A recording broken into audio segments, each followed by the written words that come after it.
Hi, welcome to this video. Playing my over-the-board friend Anthony in a rapid game, a sort of training game here. And he's playing the French, and the question is, what should I play? Well, not quite sure what to do here against the French. I mean, I have a lot of ideas of what to do, but one idea I have is the advance, the exchange. Let's play the Tarrasch here. Part of this is deciding what I want to play from the standpoint of my own game, what I want to save any preparation for when it's a rated game. This is actually a training game for my friend. He has a tournament he's playing in tomorrow, so another idea is whether or not I should play a particular opening maybe to help him prepare. Alright, so I think seems like a reasonable position out of the opening. This is an interesting move, knight c6. Blocks the c-pawn, so it limits that type of counterplay, but developing a knight can't be bad. It actually does enable him to fight for the d4 and the e5 squares. So let's see. One idea here is to defend the pawn with bishop d3, but then knight b4 is annoying. I don't want to let him do anything that's annoying. So let's see here.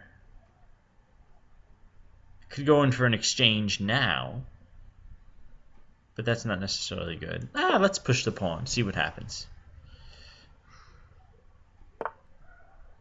Okay. And of course he's going to follow this up with playing a move like f6. I'm playing c3 to allow bishop d3. I'm going to put the bishop on d3. I don't want to put it on e2 because the e file will become open whenever he plays f6, which is trade. I'll leave him with the backwards pawn, and that's good enough for me. The thing is, he's threatening to play e5. I don't want to play bishop b5. So I'm not really threatening to double his c-pawns. That's just useful for him. Yeah, the problem is that I'm going into a structure where he probably has a lot more, well, not probably, he does have a lot more experience. But you know what? Let's play bishop d3. And I'll allow a series of trades if he wants it. And let's see what happens. I really have no experience in this line.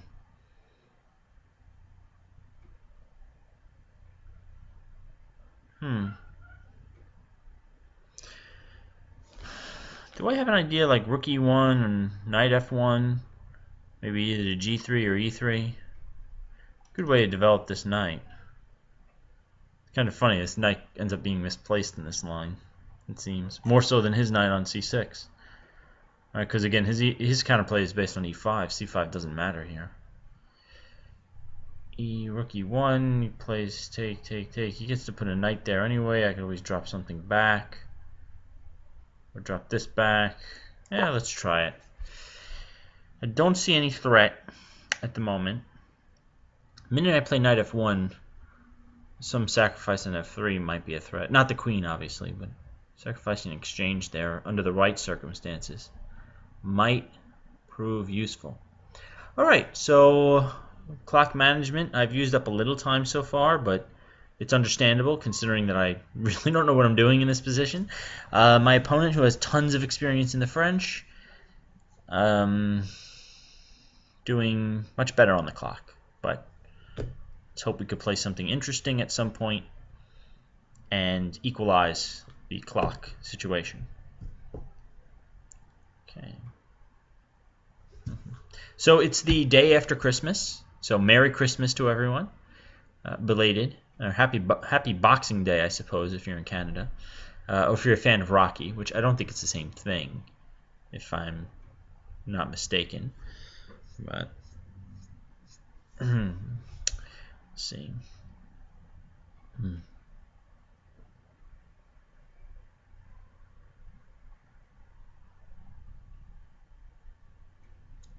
So, what might he be thinking about? Developing his bishop?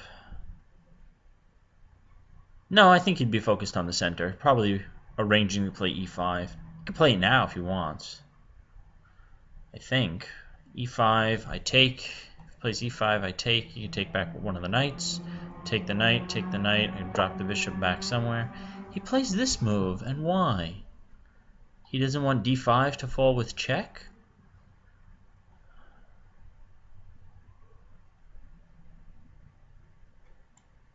Now I'm going to play knight f1 to clear space for my bishop.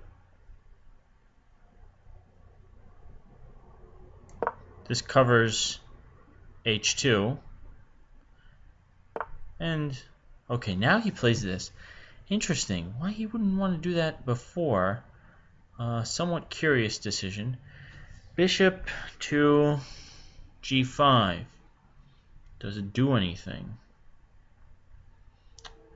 Well, develops the bishop, and he can't post the queen somewhere where then the bishop can be attacked.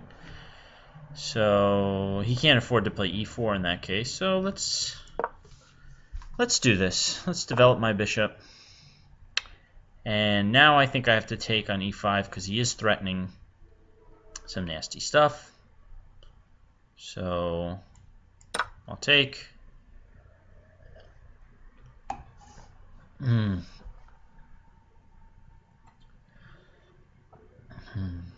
If he takes on e5, maybe I have to retreat bishop e2, which will make my rook look silly.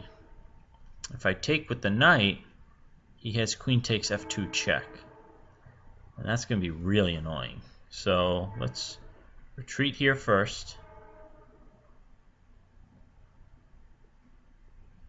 Yeah, this looks a little silly on my part now.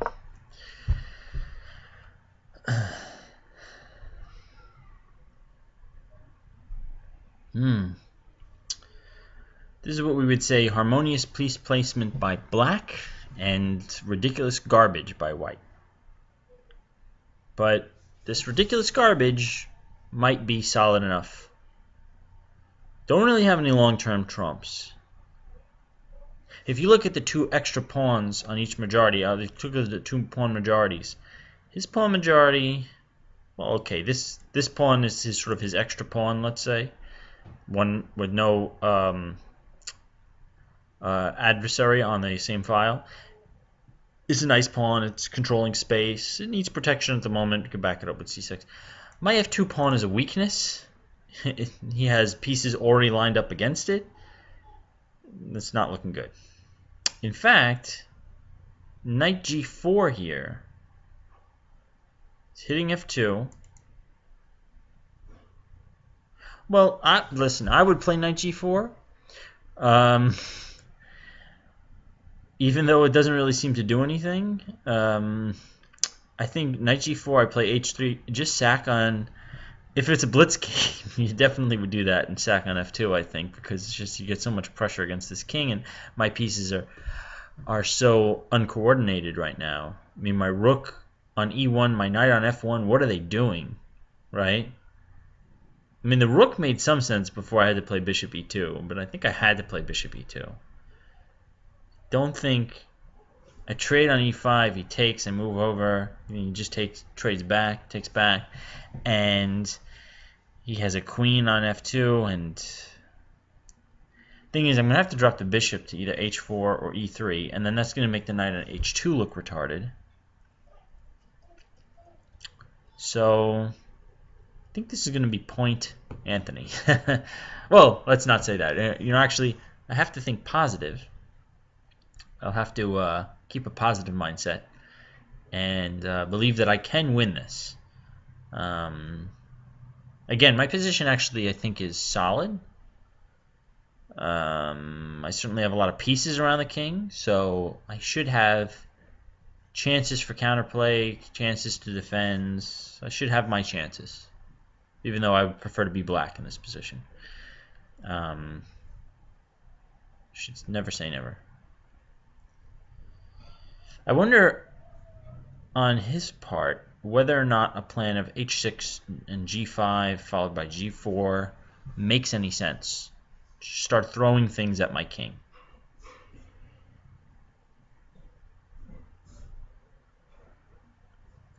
Maybe. Queen f7 definitely was the best move here, I think. Queen e6 would have blocked his bishop. His bishop can come out now. Bishop g4, that's not a bad idea. Right. Takes. He's threatening to win a pawn even. So what would I have to do in that case? Bishop g2, or bishop g4, I mean. I still, my knight's still pinned, let's say, sort of pinned.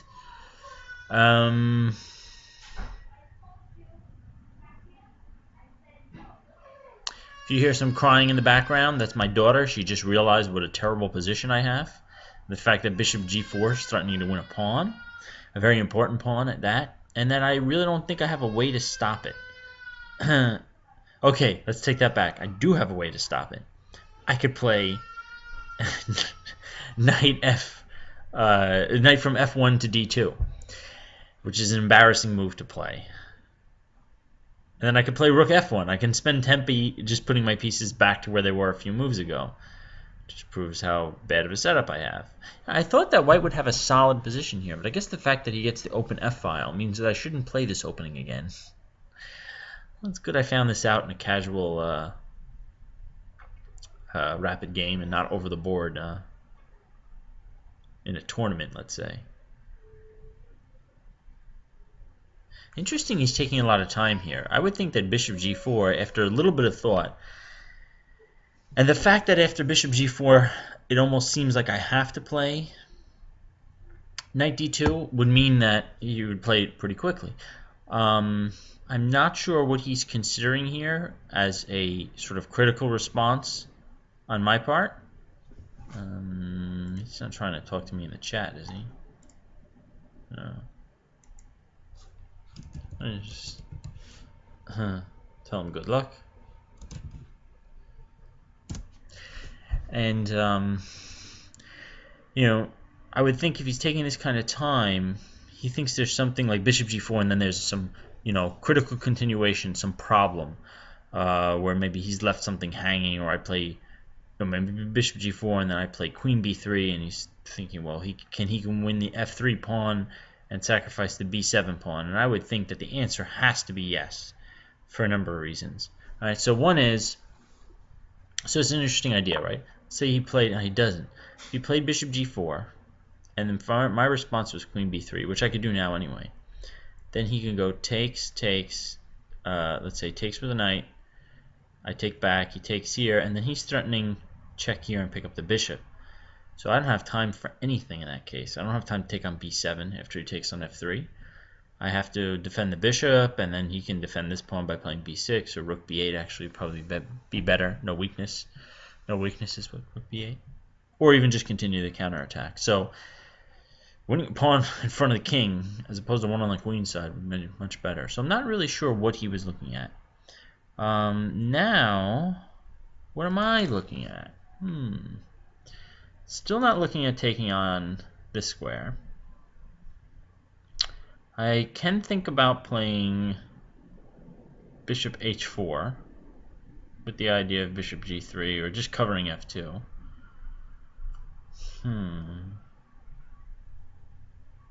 Could try and develop my queen. b3 now would not be good, I don't think. Sort of a one-move threat. I'm attacking b7, rook b8, and then what do I have? Now, do I want to play...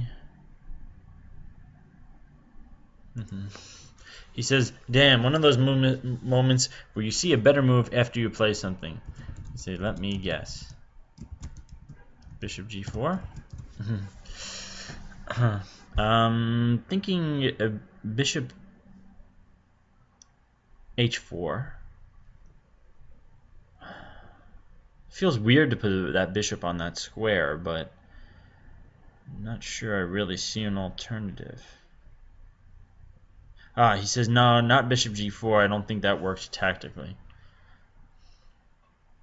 Bishop e3 also looks interesting, but I think knight c4 or knight g4 in that case.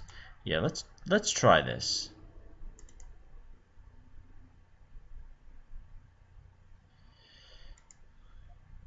He says it doesn't work after knight takes e5. Bishop g4, he thought. Knight takes e5.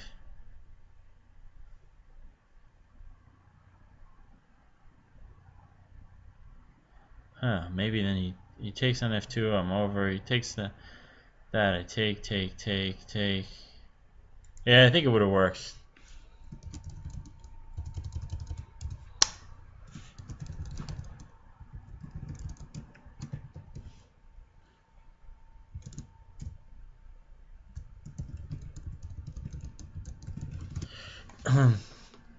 Alright, so I'm thinking about bishop h4, which seems strange, but I want to cover f2 so that I can move this knight. Is there anything wrong with that? Anything else wrong with his position? I don't want to take here yet.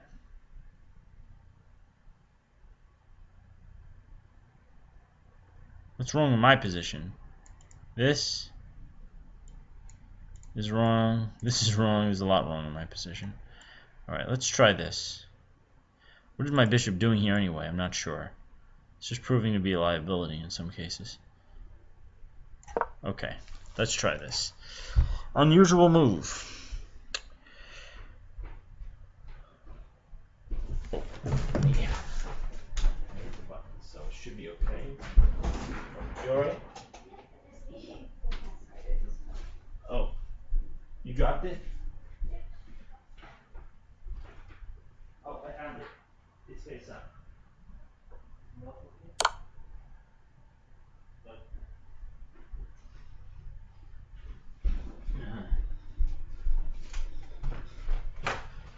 Sorry, had a baby situation. Okay, interesting.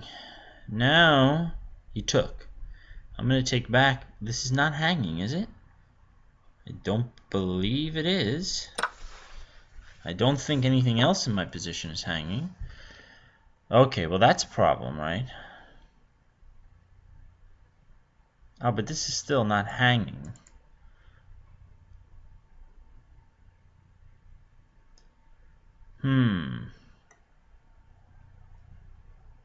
Okay, well my position looks pathetic, but it might be defensible. I can't take on d5.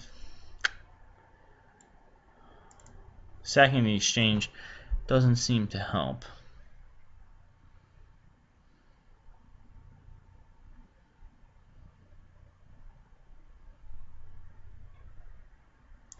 I wonder if bishop h5 has any merit.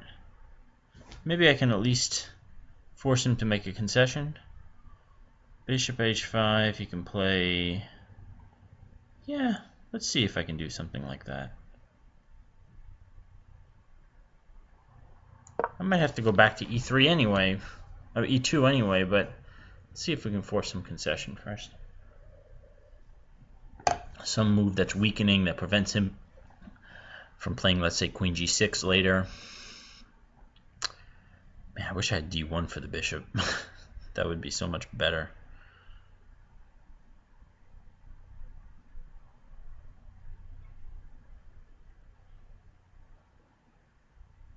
Damn.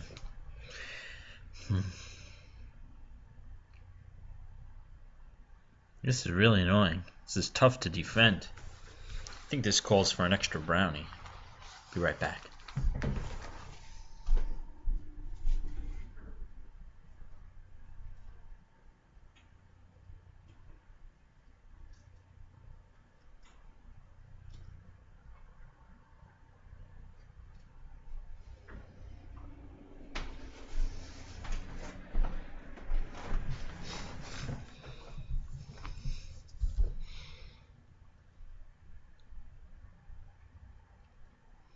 So if he moves the queen away, then f2 is no longer hanging.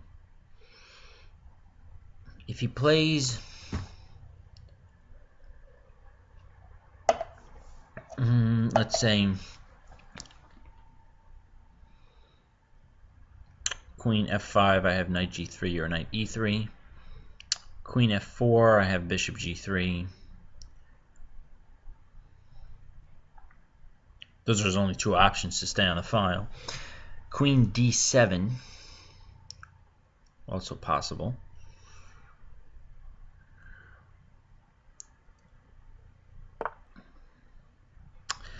Okay, well that's true. This is possible, but I would think that this just allows me to gain time on his queen. How do I want to gain time? That's the question.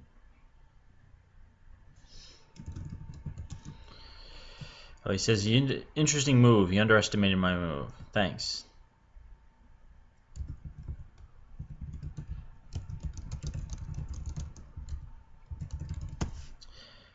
Like they say, necessity is the mother of invention.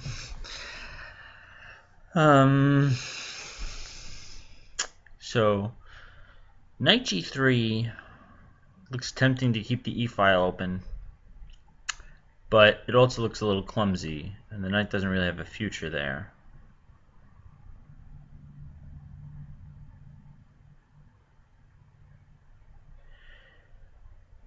It also would threaten to have this bishop get trapped. So let's try this.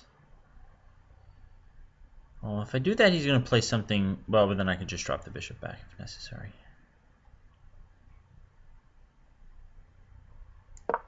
So the bishop here is defended. What's to trade queens? That's interesting.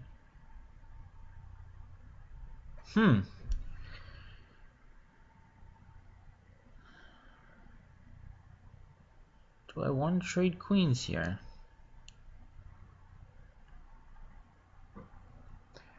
Well, let's think about this. I take on d3, he takes, I play, but knight on d3 is annoying.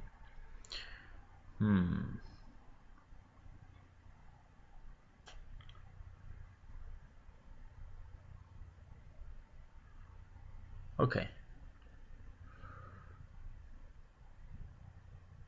Okay, let's try and figure this out. Queen takes d3, knight takes d3. Knight's attacking b2, attacking e1.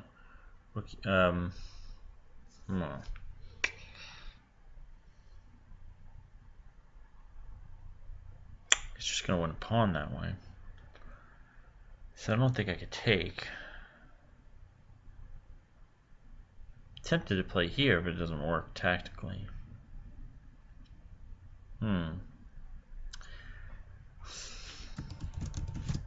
So that's annoying. Okay, so we can establish this much. So take, double attack on this square and this square. I'd have to play something like rook e2. And that doesn't look good. Then g6. And I have to drop back. It's going to look really awkward.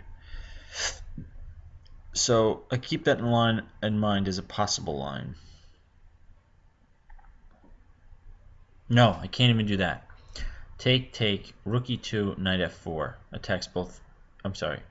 Take, knight d3, rook e2, knight f4 attacks h5 and e2, and I lose piece. So things on the same diagonal sometimes, vulnerable to a knight.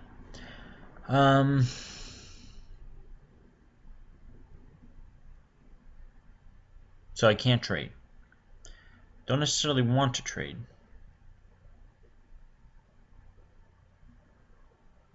I can try and dissipate the pressure by trading the two bishops. Play this. This actually has a sneaky little threat attached. So let's try that. And if he trades queens, then I should be okay. Trades queens, then I'm on d5, and he has a problem. So let's try this. So my threat here, if takes, oh, okay, wait, my threat, let's say, if I was able to make another move, it's take on e5. Because then he would play queen takes d1, and then I would play a bishop takes g7, he'd take back, and then I would take on d1. So he takes on d1 first. But now, he has a problem on c7.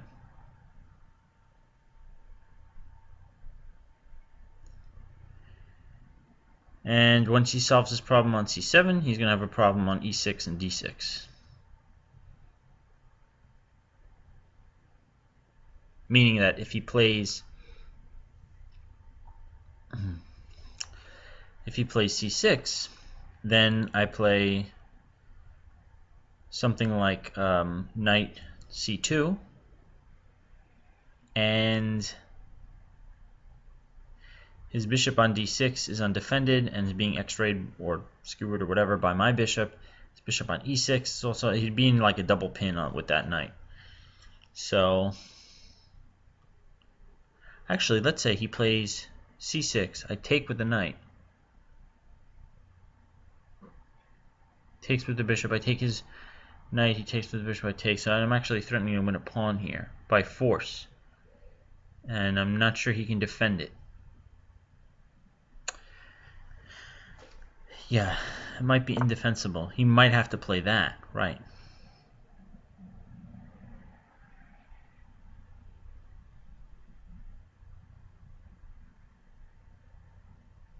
But now I think I still win a pawn, right? I think I take here. If he takes, I take, he takes, I take, he take and take. It's fine. Oh, I gotta make sure I calculate this correctly because this is becoming very critical. Once this gets exchanged, there won't be that much time left, but then it'll be more technical. Okay. Take on d5. He takes on h5. I take on e5. He takes back. I take on e5. Him throwing in that at any point doesn't help. Yeah.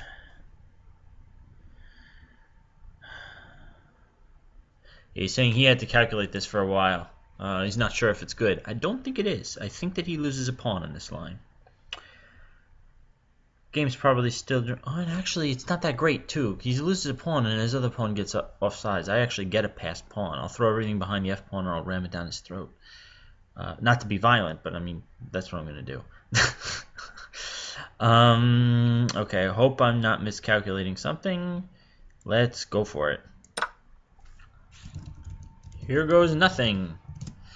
Let's try it. I wish I had an extra pawn. Hot dog. It's a Wonderful Life reference. Watch that movie a lot during this time of year.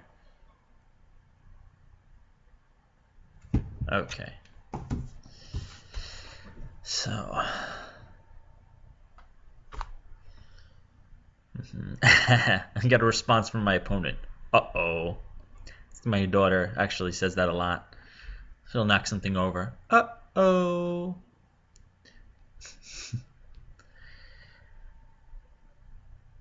I should use my daughter's language when I play chess. It'd make for a much more interesting commentary.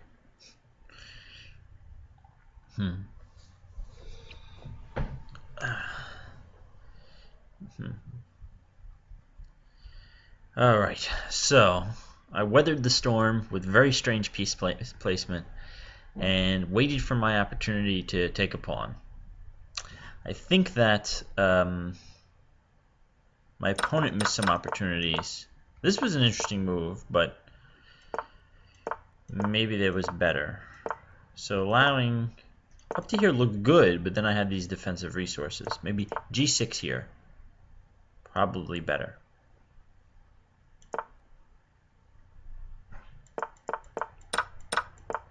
Yeah, there's no reason why he should be exchanging pieces in this case. You know, on principle, not a good idea.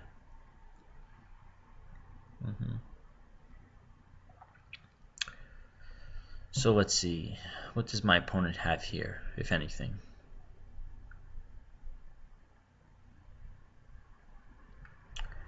Well, okay, he's going to decide to go in for this line. He does not need to take the bishop. He could just say, I've lost a pawn, and that's the end of it. Okay.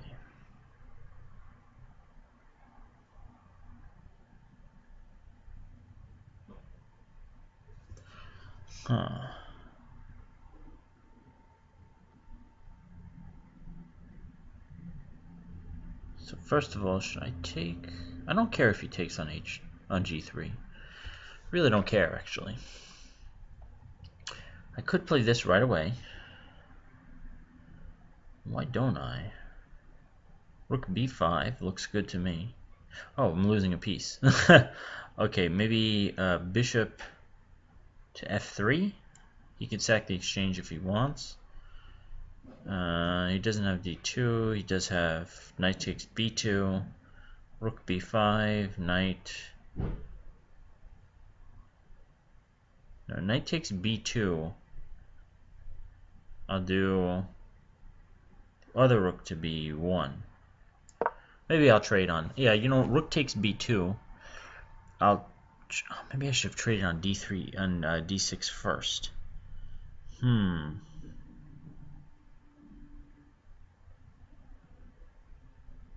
Yeah, probably should have taken on d6. Oh, okay, this is actually really cool. I have a threat here, do I? Oh, no, I don't. Don't actually have a threat, do I? Oh, wait, I do. Okay, so he has to take on g3. Because I think if knight takes b2, I go rook takes d6.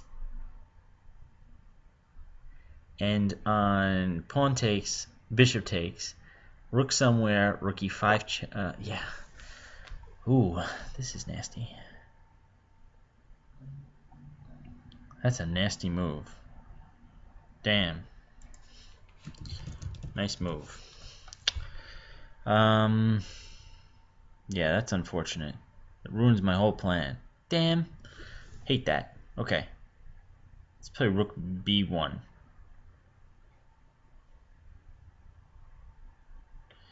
Damn. That's really unfortunate. Well, I could play king f1. Trade some rooks. But you know what? He's not penetrating here. So, let's defend. He's not getting into this rank, as far as I can tell. I actually have an easier time getting to his second rank. Only reason why I'm doing this, I'd rather play rook e to d1, but then he takes here and I have a problem. So I might as well play in a way where he can't take, then I'll swing back. Takes a little bit more time, but it saves a pawn.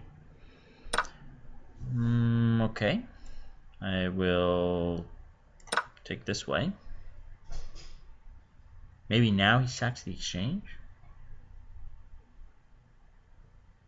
Shit, I had knight takes b2. Wow. That's true, he did.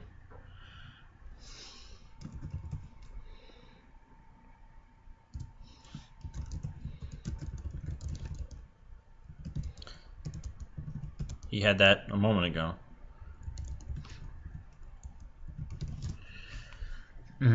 Man. I would have had a nice tactic too. Okay.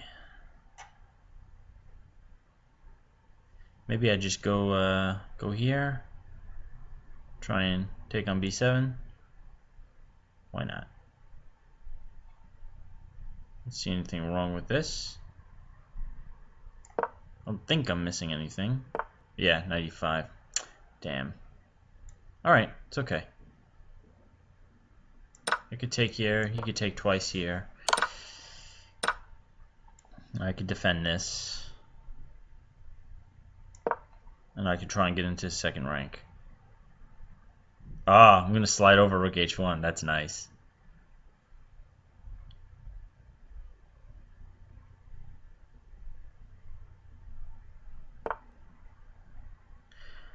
Interesting.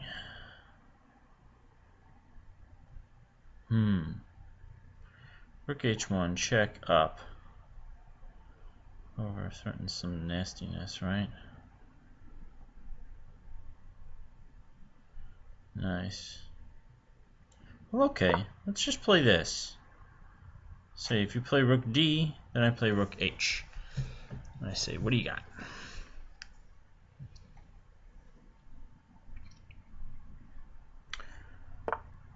I am defending everything at the moment.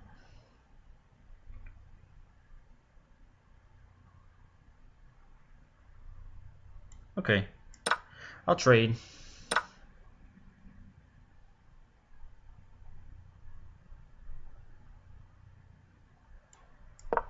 Take control of the file.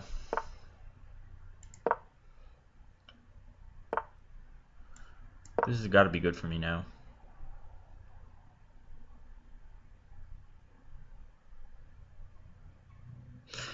I mean, it might be drawn.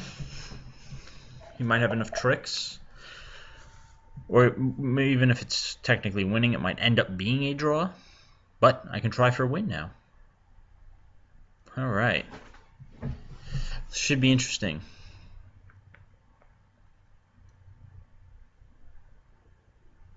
Let's see, what might he do to generate counterplay? Guess with the pawn arrangement on the king side, he would have the outside passed pawn, but my king is here to stop it, so it's actually nice to have the queen side majority. Okay, I could go pawn hunting, but that's not going to do me much good. So, let's defend that guy first. Now I'm threatening to win this guy. So what you going to do about it? Yeah, he's got more pawn islands, as they say. I'll improve my king. Don't see any reason not to.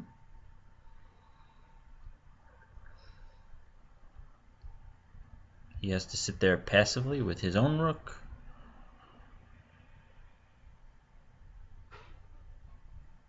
I could dream about ideas like, oh, okay, interesting. Where is that rook going? It's gonna try. Okay, okay. I could play c4, rook a5, let's say, a4.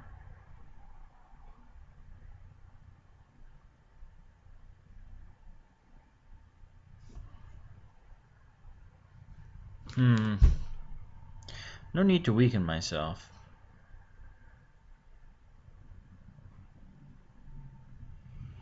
Maybe I should try it like this. a4 first.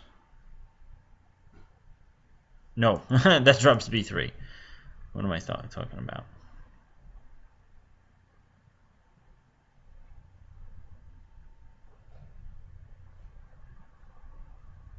Maybe first throw this in, but then he can take d5. Alright, let's just try this.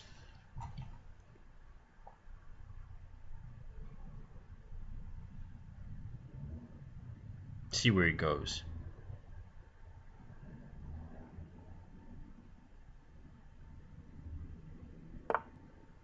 He goes back.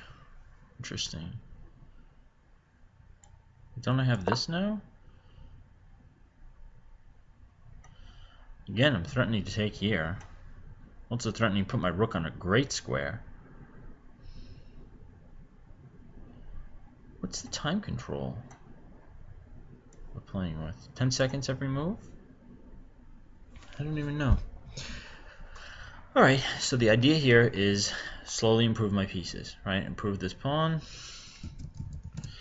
Gonna play rook to d6, check. So let's say rook c8, rook d6 check, king moves, and again, this is going to be weak, so as soon as he tries to move, I take it. He's going to have to try and do that while getting counterplay. Well, yeah, just the same, I'm going to take that, right? Oh, okay, no, I see what he's doing. He wants to, I play here, he's going to play here. Okay, let's creep up a little bit. But he still has rook b5. Yeah, alright. So now I'm the one stuck defending. Shoot. Okay. But as long as his rook is sidelined here, my king can do whatever it wants.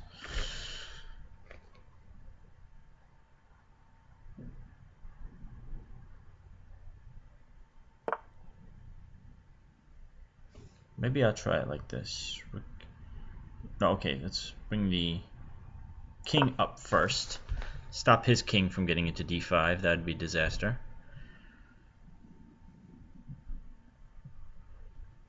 Rook b4. I play here. Trade. I don't mind having double pawns because I think I have the opposition. I might not have the opposition actually. So let's see here. Take. h5, a3, a6, a4, a5, and I have to give way. This way, it comes this way. Oh, that's tricky.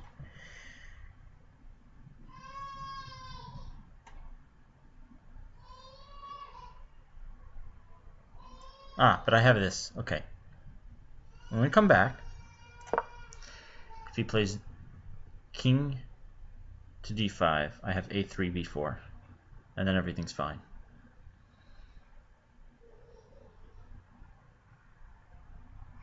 Yep. Okay. But he has that. I should have come back this way. Damn. This is annoying. Okay, well, I still have that maneuver. Still have b4 if I want it. Okay. Now he has a5, but it doesn't do anything. Okay, now I have rook here threatened. You want to trade into the losing king and pawn endgame? Be my guest.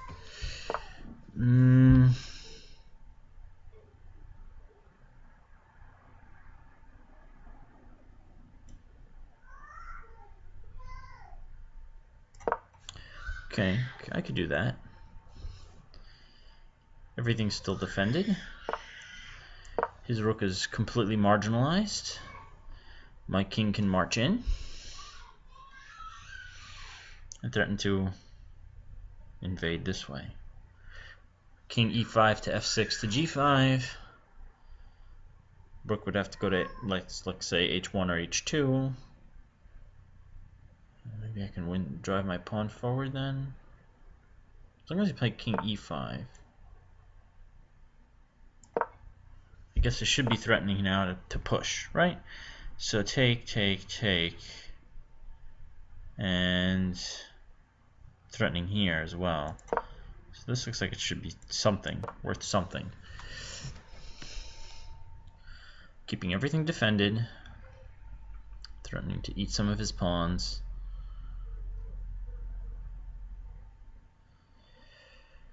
I'm not even sure if I would carry out that threat, but it's something he has to think about.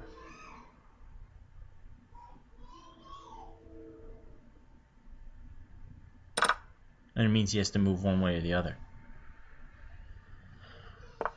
Yeah, so he moves this way, so now I can move this way and eat that pawn, which is more important.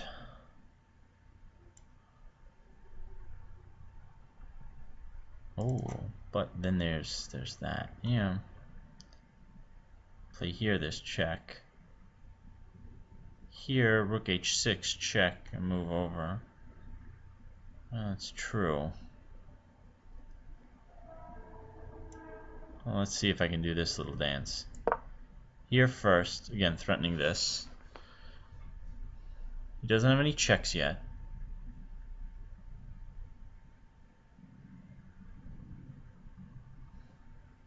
The whole thing is I want to win this c6 pawn.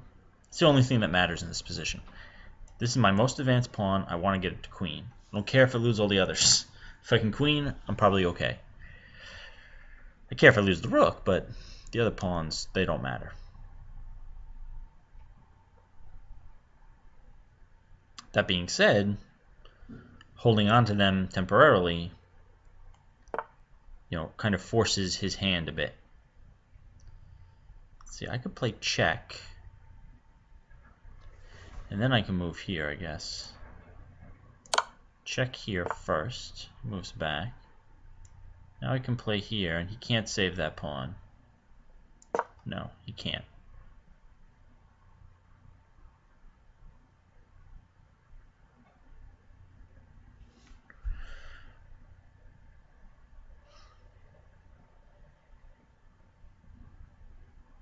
There's nothing he can do to save that pawn now.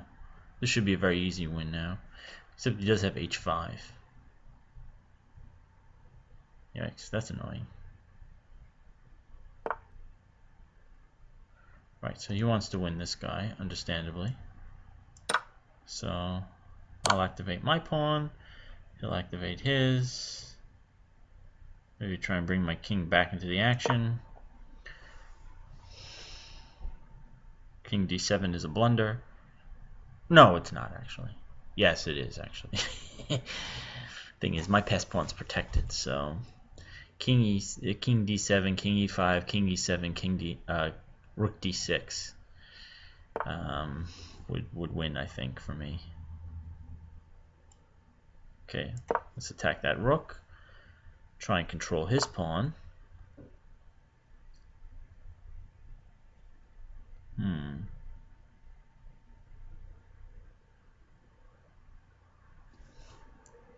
Let's do this.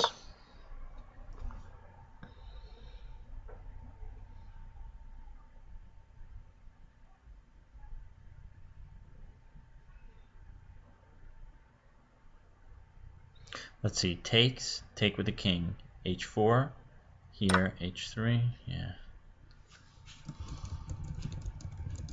Might have just blundered. Let's see, take with the king.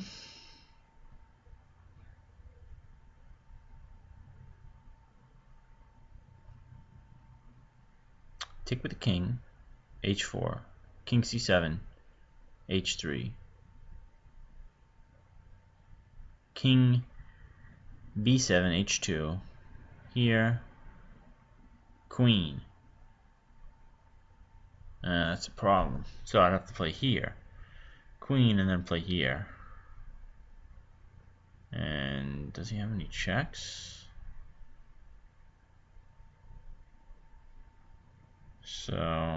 So I might actually have a win.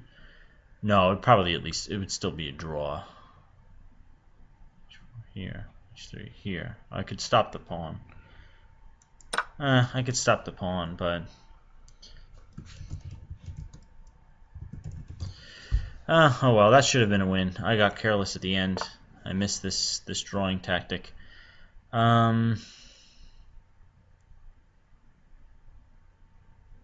Thing is, can I play this? Or maybe b5? Let's play this. Let's see if I can improve my queen side. h4 here, h3 here, h2 I take.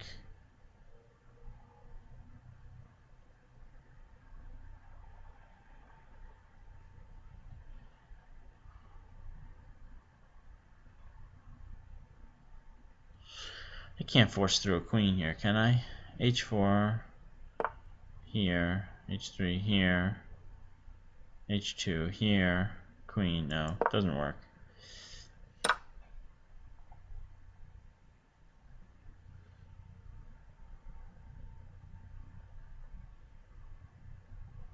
Yeah, I have to take it.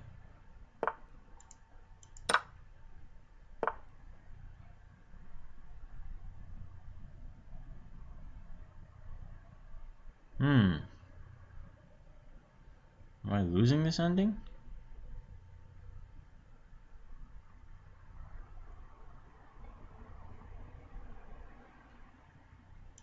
Maybe.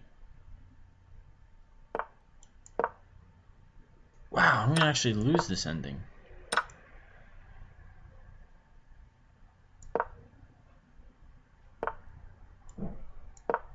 Yeah. Wow. What a way to lose. Very nicely played. Should have I done that differently?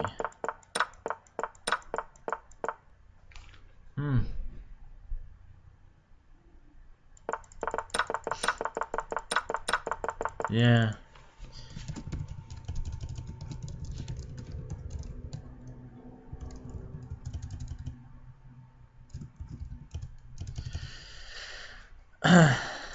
Yeah, damn. Alright.